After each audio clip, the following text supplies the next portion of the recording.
యోగ నిద్రలో ఉన్న విష్ణువు కదలకుండా అలాగే పడుకుని ఉన్నాడు. లేవలా అమ్మో యోగ నిద్రలో ఉన్నాడు ఆయన.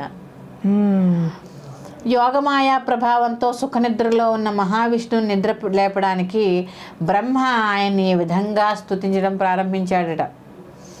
ఓ దీననాథ హరి, ఓ విష్ణు వామనావతార, భక్తుల్ని కాపాడేవాడా, మాధవ, హృషికేశ, జగత్పతి, ఓ సర్వాంతర్యామి, వాసుదేవ, అమేయాత్మ, చక్రశ్రవణ కీర్తన, సృష్టి స్థిత్యంతకారక, నీవు అఖిలాధారుడవు, నీకంతా తెలుసు కదయ్యా ఓ మహావిష్ణు.